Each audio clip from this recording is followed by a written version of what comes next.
name is Rita Riddick, R-I-D-D-I-C-K, like the movie. I was raised in Liberty Square projects.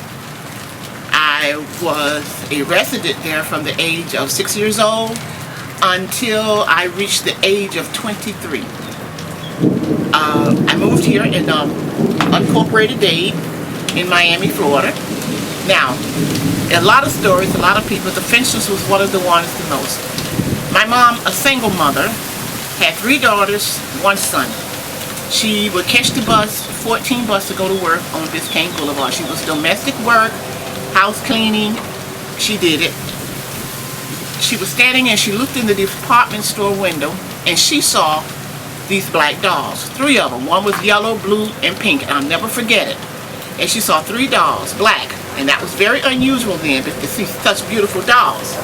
And they were about, I can't say inches, about this high. You could see it beautiful. But they were $10 a piece. And my mom only had $20 that she had to spend for her 3 daughters left for Christmas. She went inside and she said, how much are the dolls? Fenster told her. He told her the dolls were $10 a piece. She only had 20. And she figured if I go to work and maybe work at this hotel, and maybe I'll get some money and I'll be able to purchase the dolls. So he told her, and she looked at him. She came back the next morning and she was standing in the window again. He walked out and said, if you give me no, she had $10, I'm sorry. Because the deal was, if you give me $20, I'll give you all 3 dolls. The dolls were $10 a piece. And she had just made her tip. Inside her breast, she pulled out for $20 and said, now wrap my dolls up for Christmas. Those are the kind of people that we had in Liberty City. And he at first, he said, no, I was just joking. But his wife came out and said, no, it's not a joke. She has the money. We're going to wrap these dolls up. It was Christmas Eve. And she said, but I got to go to work and I have to come back. Are you going to be open? He said, we will stay open till every person in this project, in this area, get their children's Christmas gifts. Those are the kind of people that we dealt with. There were many others in our neighborhood, but the Fensters, my mom never forgot it, and she always reminded us of this story every time Christmas came around, up until she passed. That is my story about the Fensters. They were great people, and my mom loved them. She got many dresses and clothes from them for us, for Easter, for Sunday school, for churches, for all type of benefits. That is one of the stories that was told to us. Thank you so much, Mr. and Mrs. Fenster.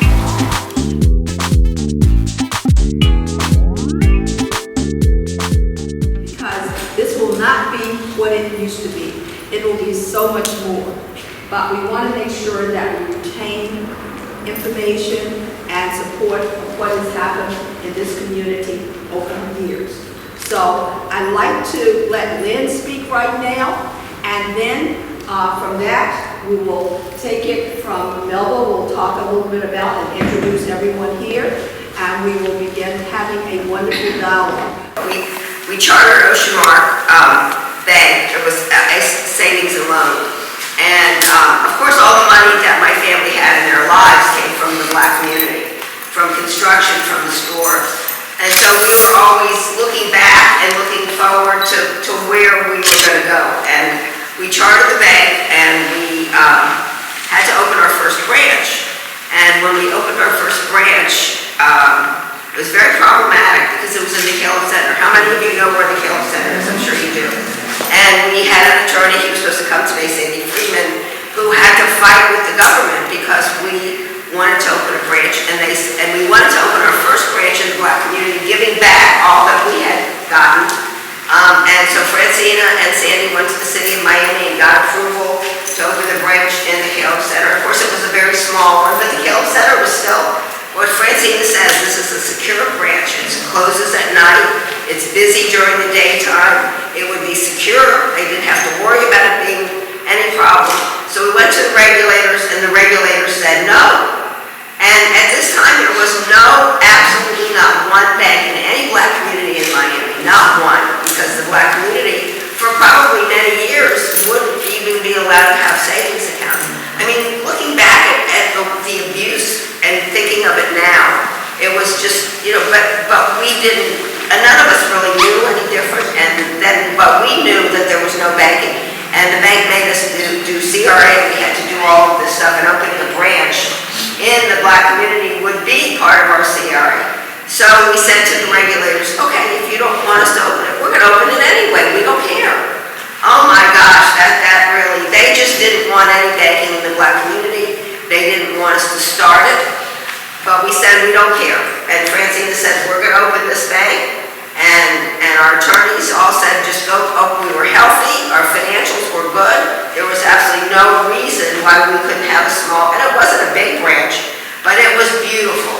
I mean, the main branch was on 163rd Street in Sunny Isles, and it was decorated in an island style. I think some of the pictures are in the book. And so we wanted the exact same style and design in this branch. And so when people came into the bank, they were just bowled over because, first of all, they had never had a bank. They couldn't imagine anybody would decorate it so beautiful, and it was just unbelievable. So with all of that for years, that was the beginning. I always fought against them, and I did what I believed was right.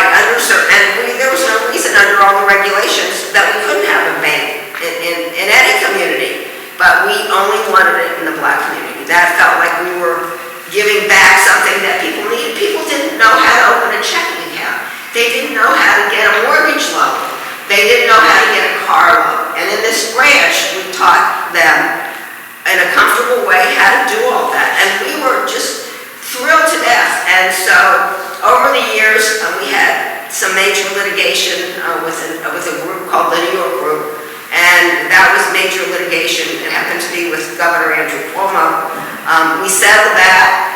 We went on and on. But because of that initial fighting against the regulators, they never forgave me for doing that. I mean, they said no, and we said we're doing it anyway. They just didn't talk back to the regulators. But we were Miss Fenster, Miss Fenster's daughter, and Mr. Fenster. And Mr. Fenster kept everybody calm and quiet. And Jeffrey was an attorney, and he said, we're going. So we went, and when the bank eventually was taken, because all those years of fighting against them, they managed to, I believe, never forgave us for that. And I believe that with all of the other things, they found a way in the end. A woman, first I was one of 3 women in the country that was chairman of a bank, and there was never, and I talked to Lynn, and we were talking about that on a talk show that we were on.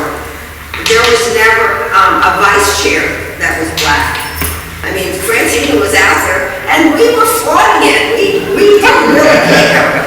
And we went to all these things, and we were, we bring people to the care center. It was my favorite place to go. I always loved it. There was a place there we used to eat. We'd go to the bank, and then we'd eat there.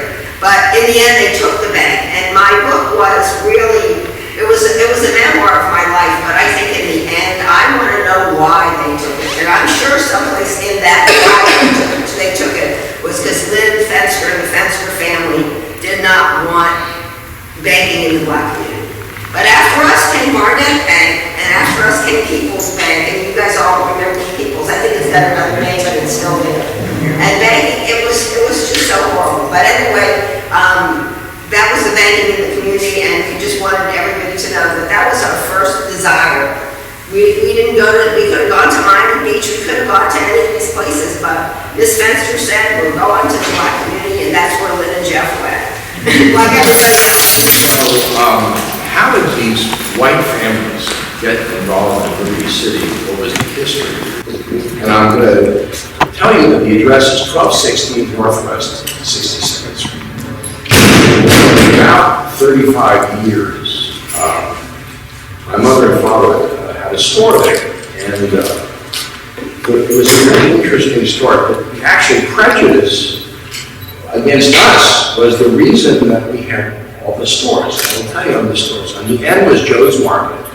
Throughout Liberty City and over town, there were many Joe's Markets because the Chinese immigrants were not permitted to own stores in Coral Gables or South Miami or North or other areas.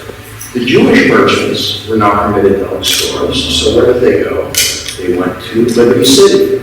And many members of my family had businesses here. My father's cousin was a constructor, but in 1950, they opened Fenster's almost new store, which was, Dad got out of the service. We lived on A Street, and somewhere around A Street, Lejeune Road, and they would go back and forth every day.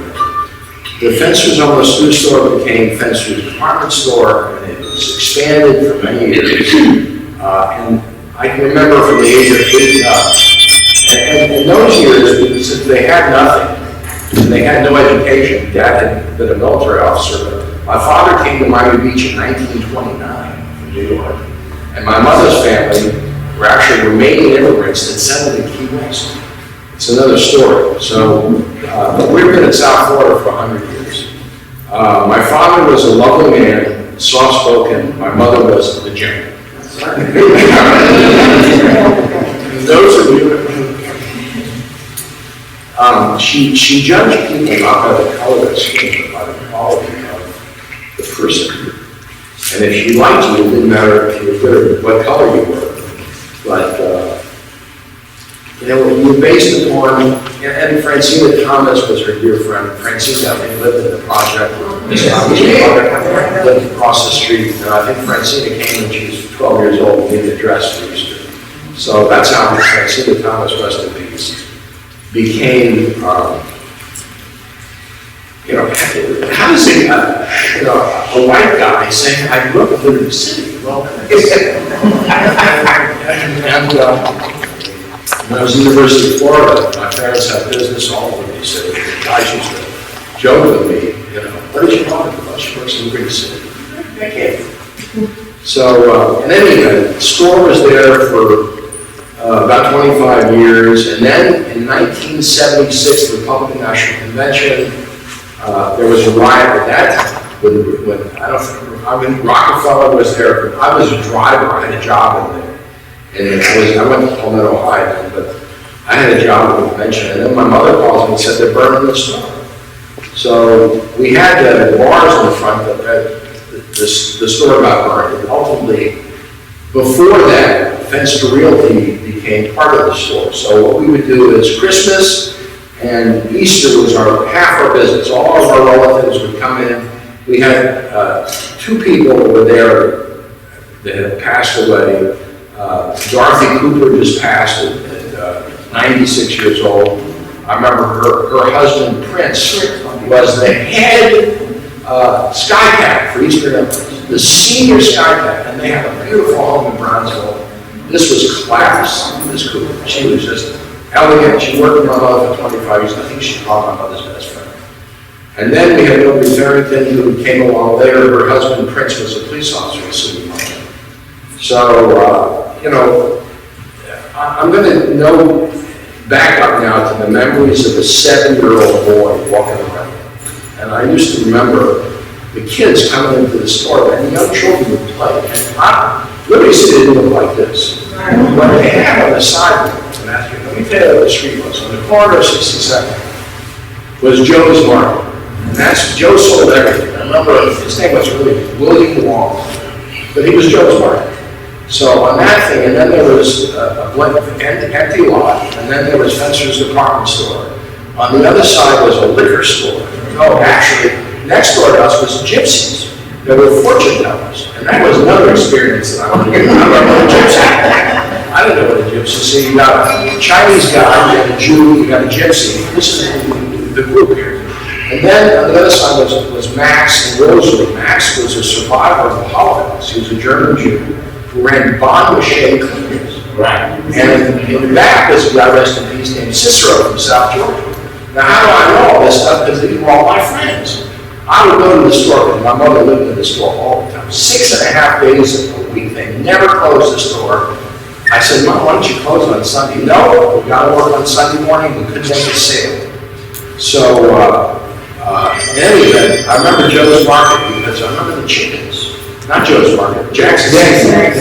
And they had a glass window, and they had white chickens in the window.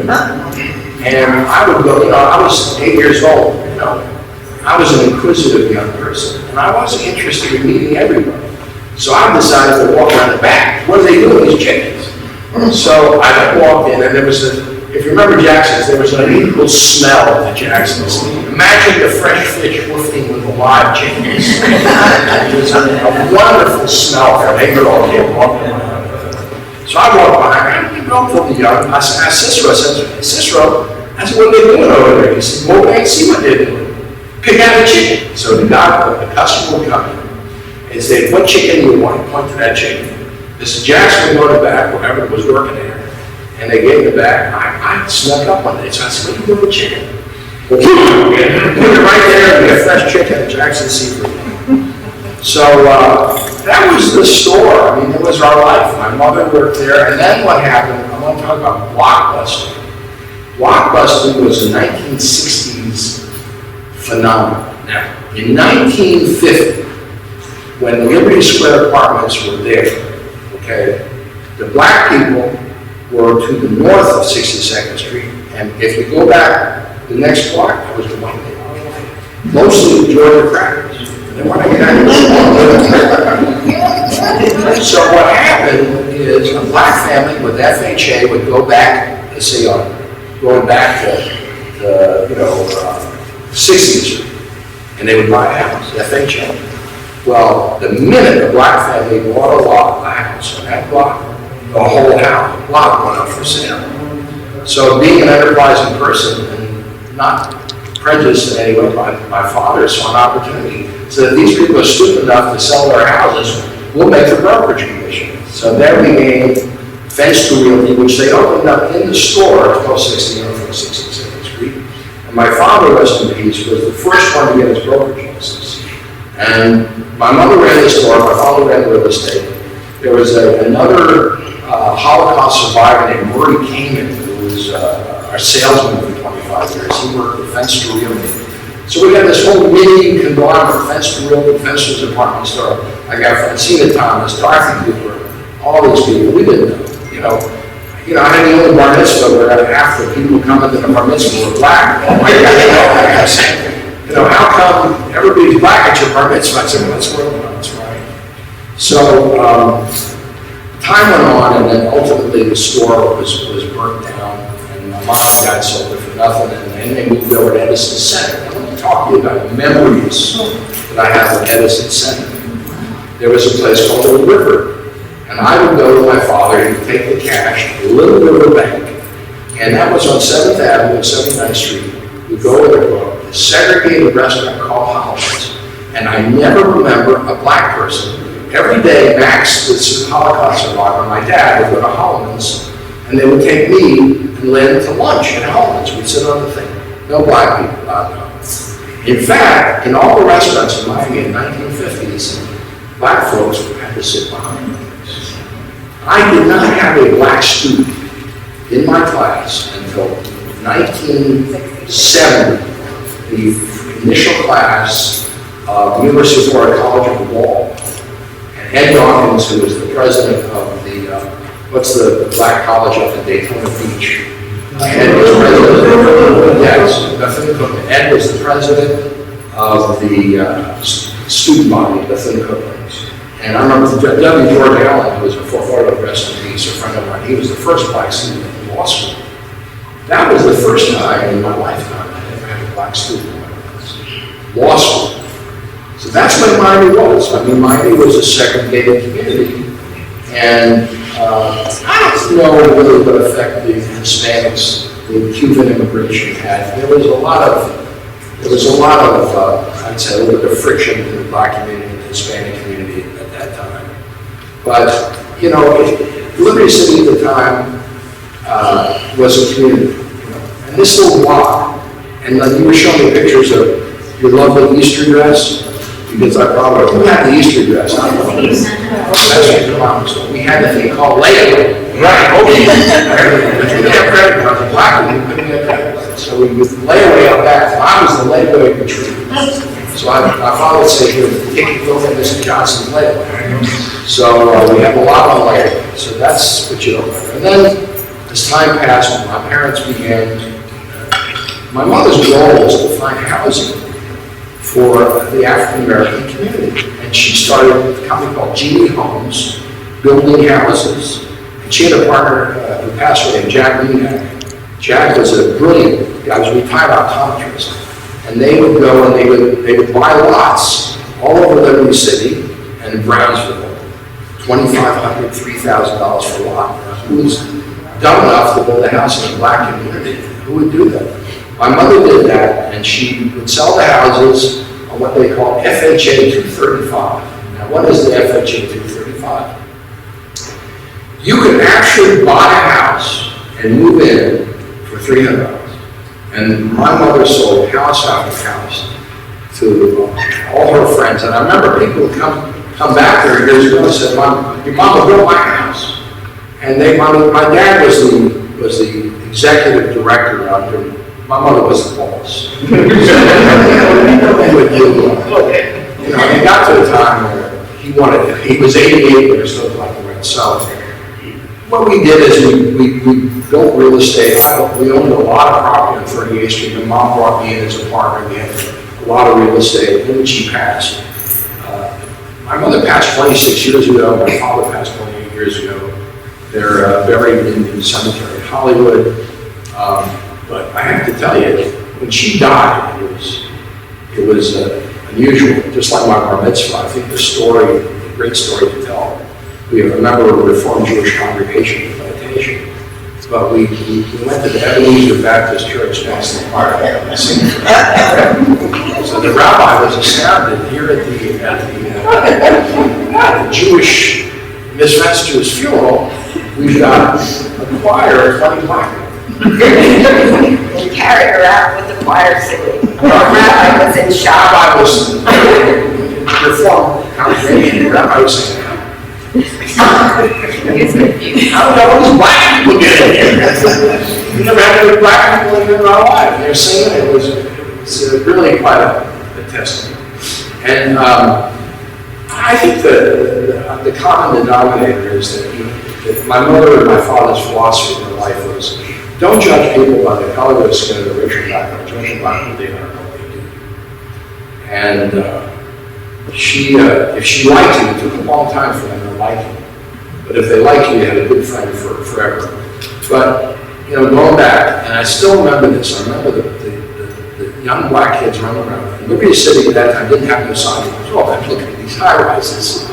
I remember Harold, who built a building next to the store. It's under renovation, that building. I remember they built it. I would walk up and down the street. I had shoes, because we'd go buy shoes in the shoe department, out of our shoes. And I used to say to my mother, how come the kids from the project got no shoes? And they're walking in the street barefoot. I mean, they didn't have nothing. I mean, I'm telling you, of course, the present administration would like us to return to those days. Our government wants us to return to the days of discrimination, and they're working a good job. But I asked my mother, why don't they have shoes? My mother said they just got nothing, they're just poor. But they're human beings and we gotta respect them. And I remember also, we used to have a couple of gay customers. I was a little boy, about 10 years old, and I went to my mother and said, why is that guy dressed up as a lady? Because it wasn't those days, I think it would be sitting guy comes in with long fingernails and a dress. I said, Mom, why is that guy with a dress? She said, I think her response was, well, that's the way he is. So there was a Yiddish term they used to use, it's called a fego. So that's the transition of a gay guy. But, we accepted everything. So coming back today, it's very emotional for me.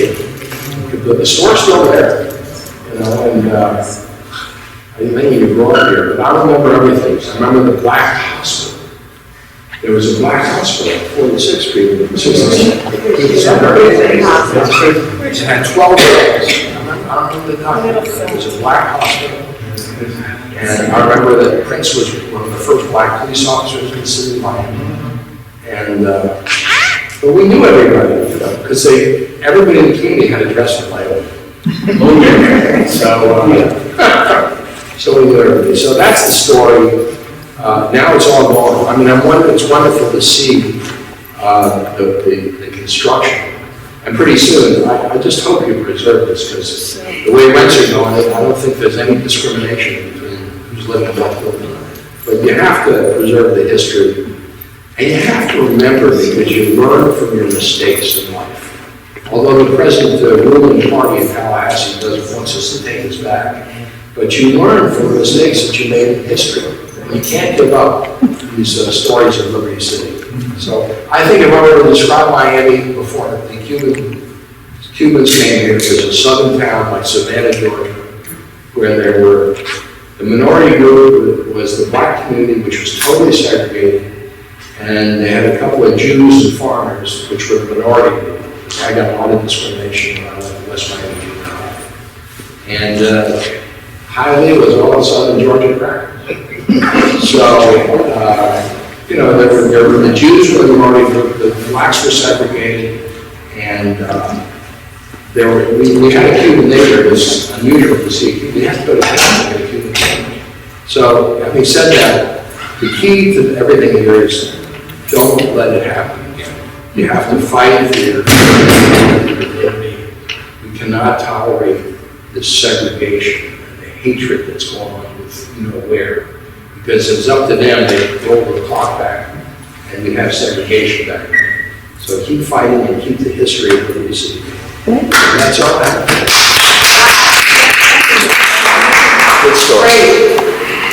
Well, thank you so very much for taking us down, I'm going to say memory lane, Melba, and Mr. and Mrs. Walker. I'd like for y'all to say something, and other folks here to give their feelings of what they have experienced. And the reason that we are filming this is because we want to keep this. Because I remember coming here and not knowing anything about the history of Liberty City, okay? And people not knowing. And we don't want people not to know. Because if you don't know where you're coming from, you don't know where you're going. So, please, Melba, come up because you're the one who made sure that I knew about Liberty City, Liberty Square. Thank you. I want to give you a little look at the eyes of Liberty Square in terms of myself as a child who lived at 1248 on the 65th Terrace. I call it an L-shaped square, bordering on 62nd Street and 12th Avenue on the east, and 15th Avenue and 67th Street on the west. Okay? A community of individuals who were mostly of Bahamian descent. So the standards, the expectation, and the vision was always clear. This is where you start, but this will not be where you end up. So families shelter their children in terms of letting them know all of the horrors of Jim Crow and all of the discriminatory tactics that were occurring, while they didn't even go into those things with us because they wanted to keep that vision that we have things that we have to attain. You're going to go to school. You didn't get options. You got mandates. You're going to school. You're going to finish. You're going to go to college. You're going to get a good job. Okay?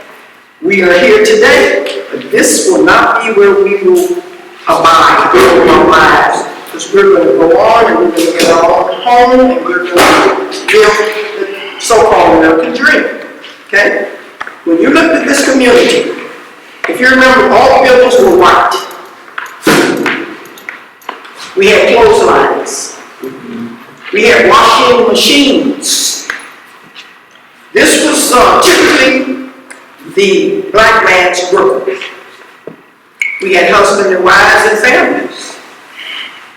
In the area where I lived, I was the only child that did not have a mother and father in their homes. The fathers were the breadwinners. They worked, and we had 7, 8, 10 children, but they worked.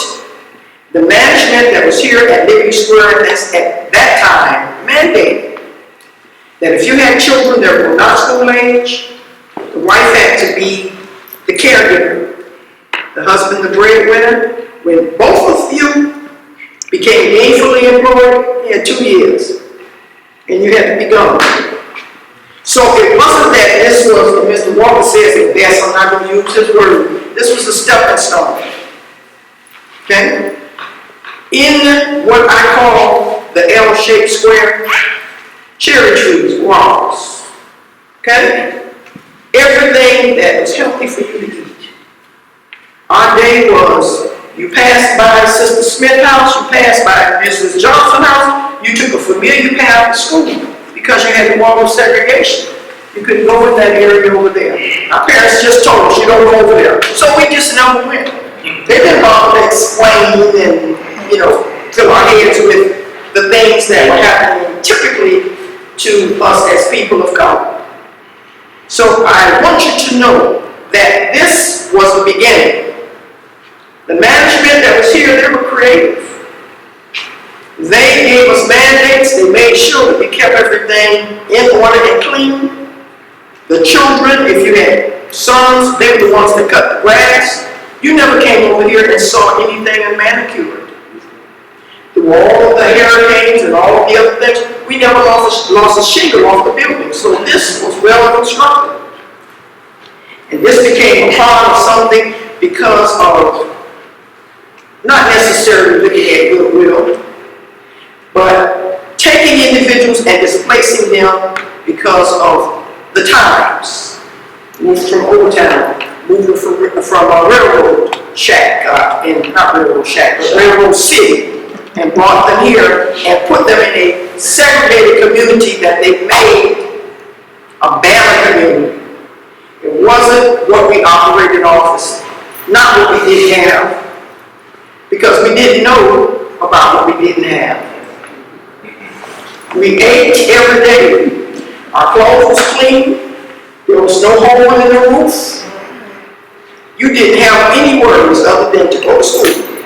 Don't let your parents have to come out there because you misbehaved. Because then you are creating something that speaks poorly of the family. And our teachers lived within walking distance. And many of us didn't have phones. But if we act up at school, the whole community knew it. And nobody got phones. And your teachers then at that time could corporally punish you. But many of us knew that we had other expectations. Our expectations were, we're having fun. We're learning and doing everything we need to do to be children and to enjoy the phase of life because we didn't know that adulthood would be coming. And that meeting was quite different. So I can look in this room for those who sit among us. And I'm going to say, 100% of us got our homes. Or homes. Okay? So it is not what the climate and atmosphere is going to present for us. It's what was ingrained in us that allows us to excel, to be able to hear what your vision is, what your stance is from the eyes of what you saw. But we weren't a poor community. We were a very rich community then because we had each other. And the support of each other is what has allowed us to propel and exceed. And we are still friends. 60, 70, 80 years later. So that tells you the foundation of what was built is greater than the sum total of everything that was happening exterior to us. Okay? So we enjoyed everything that was provided through your family. Your mama handled things. We knew that. Okay? Your father was cool. He just, okay. But your mom, she had the preference about it. She wasn't dictatorial, but she was directed. Okay? We were the segregated ones. You were also in that same cloud of segregation because it was America. But the only thing that I could say is that anyone can come into our communities and thrive. Anyone can come into our community and thrive because we are loved. We are receptors that receive people in spite of who they are, as long as they treat us right. Okay? But I just want to say, Thank you for the opportunity, the experience. I read your book. We got plenty of those edgy jokers in here. First time individuals, okay? So it is just the essence and the culmination of all of our experiences that have led for us to be able to do this day.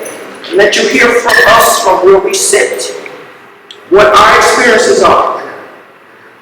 And thank you for sharing yours with us. And we look forward to sharing more of what our intentions were as children, adults, and the community. And personally, Jackson Hospital, and Vivian, many things, and the culinary archive. Okay? And I'm gonna go on Melbourne. I'm gonna go ahead and sit down. See, I'm not always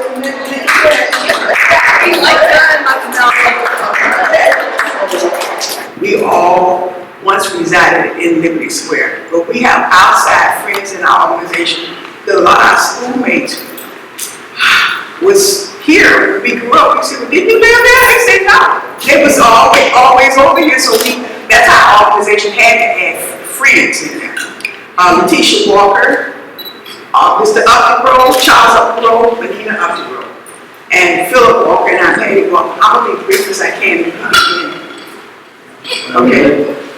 Just to piggyback on a few things that Belva said about growing up. For instance, when she said you didn't want to get in trouble with the teachers, our surrounding neighborhood, if the neighbor said anything to my mom that I did, the neighbor had the authority. She could spank me or whatever, and I would be praying she would tell mama, but that was the second one. You get another one. Another thing is, like she said, a lot of people didn't have telephone. Well, we had a telephone called potty lines. Right. Well, then if I picked up that phone, if I heard anything on it, I had to put it down because I was hard to listen. I knew who my potty line was. We went to school together, so I could tell all of them. This is why I didn't know it, but I knew I could dare not listen to it.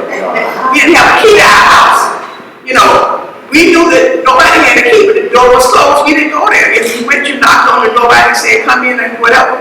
That was the respect we had. And I'm not going to let him talk about the store. On 15th Avenue, we had the whole, everything we needed. The dentist's office, the movie theater, the doctor's office, the mortician, the funeral home, the bars, the restaurants, the cleaners, you name it, we had it, the ice cream place. So we didn't have the need to go out of the community. And when we went, it was like we was going to the shopping center because we already had our own stores right here. Someone let him finish. Yes, what I do remember, my mom said, well, take this dollar over to Spencer, put it on the layaway. Because this lady dressed the whole project. She dressed the whole, it was a blessing to our neighborhood. Especially, it's like I said, the old man, the baby back. He won't say nothing. Now you couldn't come in and get wrong. I said, the fence is straightened out. I'll tell you what I knew. I know what somebody told me. And I mean, she was a stern, she wasn't, like, they won't walk off the street in the park now. She come and go in the house and eat. So, and by the way, Francina Thompson stayed right down the street from us. Francina stayed right down a few doors over. We stayed in 1239 Northwest 6th Terrace. And we had a unit number, 879. No, my unit number. 879 because you had to have that unit number because you had to go down and say, well, I need a radio, alarm, or what did you get?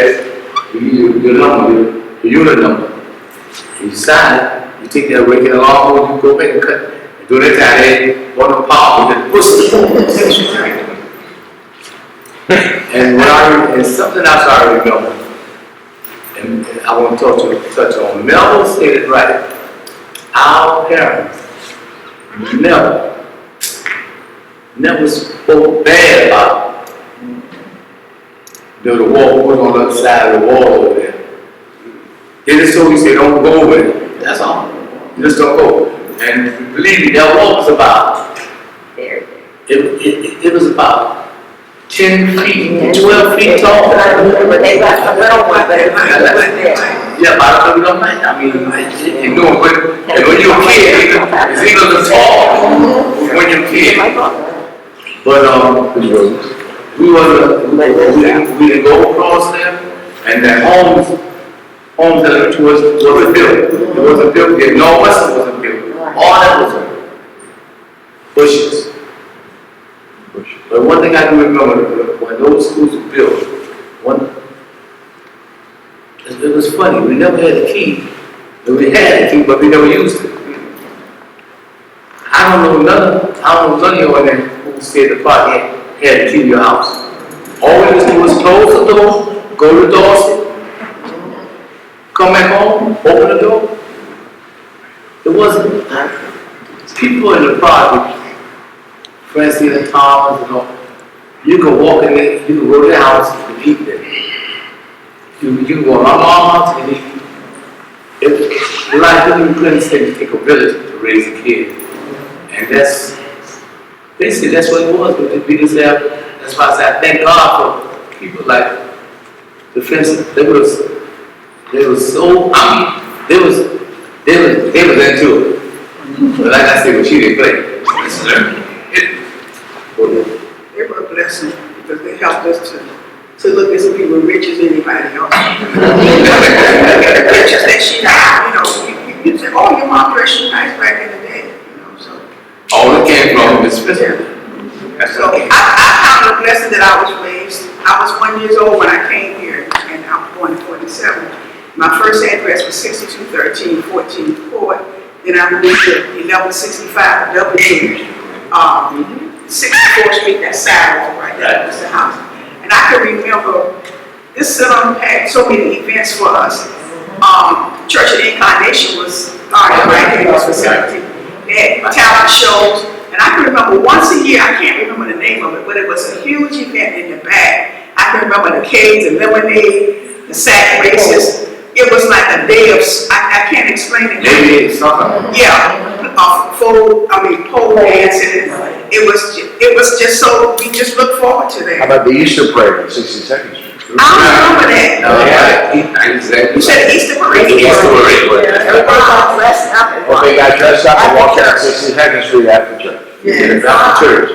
I mean, Easter was something special to us. Yeah, that's true. I mean, and they made it pop. Because they used to dress up in Easter, and our Easter outfits and show off. You know, especially. Y'all come back to my sister. Y'all come. They was. Go ahead, boy. Get a dress. And that's so sweet. Easter parade. Yeah, that's great. Thank you. Thank you. Morning, I'm Letitia Walker. I'm his younger sister. So my experience a little different than theirs, being a baby. And like Melvin said, it was never our goal to stay in the project. This was a stepping stone. And thanks to, that's right, not a tombstone. Because basically we police ourselves. You know, I know a lot of coverage that you get, and you have to understand some of that was designed to make it see, but we were a village and we were a bunch of successful people. I would like to hear more success stories because a lot of good things came from this project. As a matter of fact, I went to, I think, I was 40 years old when I came here. The kindergarten here, right in this building. But I mean, thanks to your mom, me and Mel was some classy ladies. The equivalent dresses and really the outfits was really unique. Yeah. I mean, you really thought you was in Hollywood. So it kind of helped you how you dress.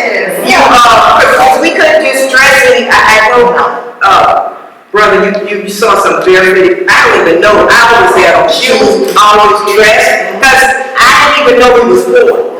That's true. That's what happened. I mean, I had to wait for the layaway check. I saw him come up with the store. We knew we were gonna eat that. I didn't know, but because you talked about, and especially that circle, we were sort of discriminated against because we were from the Caribbean. Well, as a matter of fact, a lot of people did not know we were Bahamian. So I was wondering, I came home and said, am I American? Because they used to call us Little Nassau, right? What is this? I mean, we all black, but it was, and then when I met her, I said, your woman is somebody crossed the line. No, that's nothing to white. Somebody, you know? Because they were real nice and from Georgia, my family from Georgia. See, that is growing in the neighborhood. It was not like that. It was so, we really, as a matter of fact, me and Melvin was probably the first people to play tennis. I'm telling you, because we thought so big, we had some ego. But I mean, we really did, and we was not going to stay in what they call ghetto. And Mr. Walker here, he was the godfather of the project. So we policed ourselves. I could walk anywhere. Nobody could attack or bother us. You couldn't fail because of him. So my experience was totally different. But I'm thankful to your mom because I mean, those dresses was, y'all didn't see the pictures, but y'all had to show the pictures. But I mean, I thought I was cute. I was a baby. And we had some pretty girls. And what it did for me, I think I started working at Mount Sinai when I was 21. And I worked, Mount Sinai was a Jewish hospital. Yes, it was. And I got to speak with the Jewish Rabbi Shapiro. And I was sort of militant. I wanted to know about the Ethiopian Jews. Knowledge is power. Yes. And once I learned who I really was, I was off the chain. No matter what I did, so I ended up being a police officer, but I got a scholarship playing tennis. So my experience was different, really. But I had fun, and I'm so grateful to God.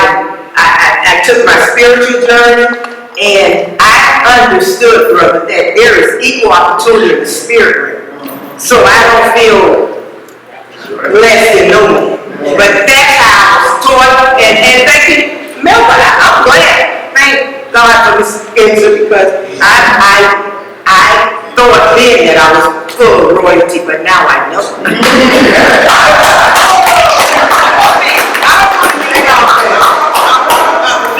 We had once a year, but I don't want to be about skating. I'm sure you can reach off of boys and skating. No matter what we got from skating. Northern side. So that was out. Northern side. Yeah, that was out. That's right. Right there.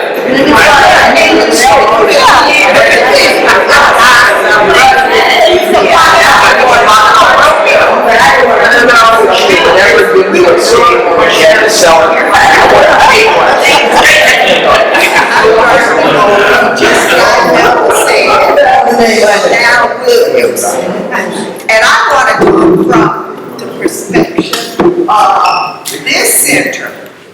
In 1976, I got married. And I was an only child. And my mama, Miss Betty, who lived on 62nd and 14th, who ruled 62nd and 14th, 13th, you better not stand on her aisle in her little spot, and then you're going to be on her little wall and talk trash or whatever. She would run the wall. But after I got married in 1976, this Liberty Square Center made my mom the first generation of graduating from college. The people from Miami-Dade College had teachers from the North Campus to come in here and teach the people from the projects who wanted to be educated. And because of my mom didn't have me anymore, she said, I have to do something. And I'm gonna go to the Liberty Square, to the rent office, and I'm gonna start taking classes. I said, Mom, you gonna do what? Yeah, I'm gonna start taking classes. And she started taking her classes here at this Liberty Square Center. A lot of people don't remember that, and I just wish that we can bring back classes here in this center for the community so that we can still make that tradition go on. So again, I'm Dorothy Mobley with and my mom was Miss Betty, 1413 Northwest 62nd Street. We have classes here from Miami-Dade College in rent management. They have them in 2021, and I think they're going on still now. And the whole idea is this: a lot of these apartment buildings are coming up in this neighborhood, and they're requiring people to have a degree in rental management to manage any properties. So we're in the process of educating folks here and having classes here that will help them to go to the next level. Because this facility here is for the community to help them go to that next level of growth and development. Who would like to speak next? Everyone has said their piece. Let's talk about our tour.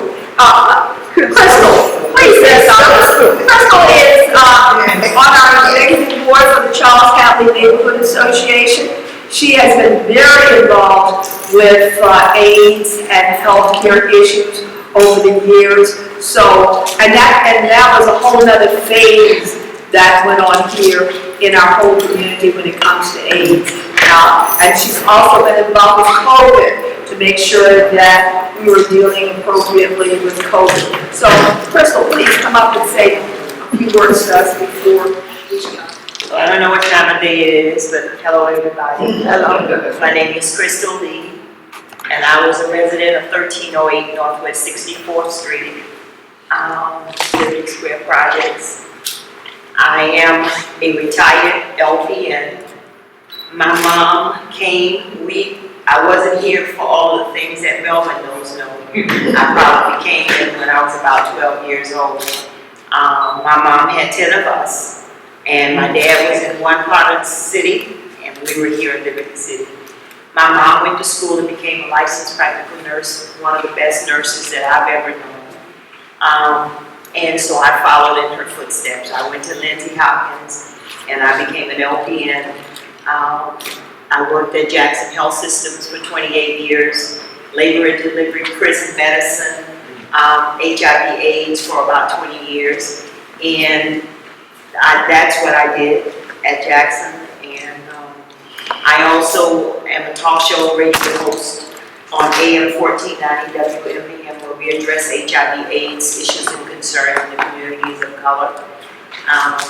I'm a member of Newark Baptist Church for 31 years because we don't move around when we get to a church where we're supposed to be. We stay there and we grow there.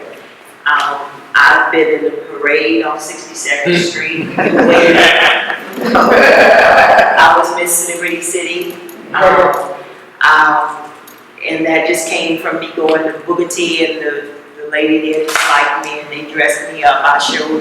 They talked about, I don't know what the word you use for a gay guy, but I got a prom dress. I got a prom dress on here that one of them made, Charles from Tom Washington Cleaners. So I lived in Liberty City when everything was black. Yeah, right. Joe China wasn't gonna always be there. We had to have a Chinese there. Yes, we always had, and I didn't know the Fensters because I came, like I said, around 12 years old. But I have 2 sons. I have 7 grandchildren by 1 son. I got plenty of condoms at home. But I'm glad to be here this morning. Thank you, Melba, for inviting me to come. That's it. Thank you. Yes, I forgot. Lord have mercy. When it was decided by the former city of, the county mayor, who's now in politics, that they were gonna tear down Liberty Square, they were gonna tear everything down, including this center.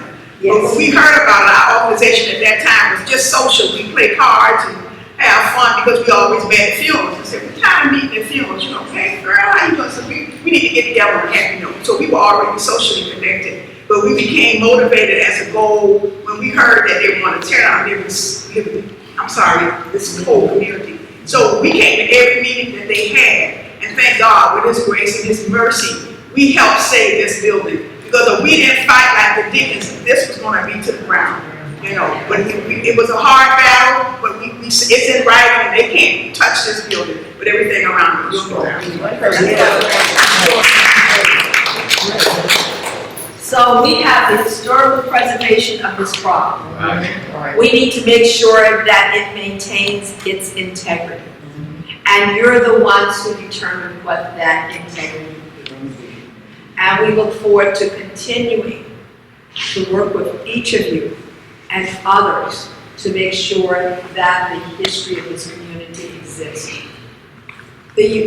Around the room, you have panels, and there are some additional panels, and each one of these panels have a story. They were all developed by the Black Archives, and they tell the story of what happened to create the the community, Liberty Square, as well as things that have gone on since the heyday of the square. And unfortunately, a lot of people don't know this as Liberty Square. They think of it as a pork and beans. So all other little folks came in during the 90s, the late 80s and the 90s and 2000s, and caused a lot of havoc here. And the community was known as one of the worst places in the world to do business or to be. And we didn't even have street lights in most cases. I remember coming through the community with a director of FPL. This man said, I'm going to do it. At the time, we had a public works manager who knew the director of FPL. He actually came through here with us one night, and he says, it doesn't make any sense, you don't have any lights. So we made sure that the lights came on, but he made sure people came out that same night and started putting in those lights. Makes all the difference in the world. Your street light, the basics. We didn't have any police here for a long time because there was a conversation between the city of Miami and Miami-Dade County who's going to police this. Right. All of this land is owned by Miami-Dade County. The property is in the city of Miami. So, from time to time, things really weren't. Maybe you had an opportunity to do what you want to do. And people, of course, took those opportunities. At one time, the management was not as dotting I's and crossing T's as it should be. So, the federal government came in and took over this property, and they ran it for 5 years. So the property has gone through a lot of changes. But with all these changes, the folks from the original Liberty Square, friends and families, they always remained. And there are other people who remained and was committed that they wanted this community to be good. So we now have the redevelopment of the community. We have people from the community involved with this whole redevelopment process. And it's about, as you said, you must be a part of the program. If you're not a part of the program, you are part of the problem. Make your voice heard and known. So thank you so very much for today. Lynn has talked a little bit about what Liberty Square. She hasn't talked anything about the bank that she created. We wanted to do that. And I think it's critical that you hear what happened with the bank, because many of you know about that, so I want you, Lynn, to come in and talk to us a little bit about the bank, because one of the places we will be touring is where the bank is located.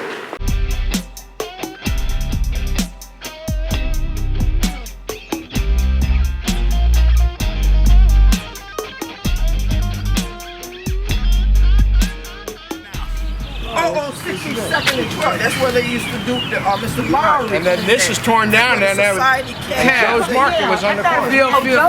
Joe's Market was over there. So that was Phil Lowry Uncle. And this is my territory. But what a Men's Market to Joe's. That's Magic City. Walk back and forth. So Joe's Market was where? 12th Avenue, 67th Street. The rain is passing, when it's windy, it ain't gonna stay, it ain't gonna stay. Boy, it looked a lot bigger. You know, it's windy. So this was Ocean Mark Bank at the Caleb Center. It was decorated in a tropical theme, very expensive Balinesian furniture, and just beautiful, done by Loretta Ford.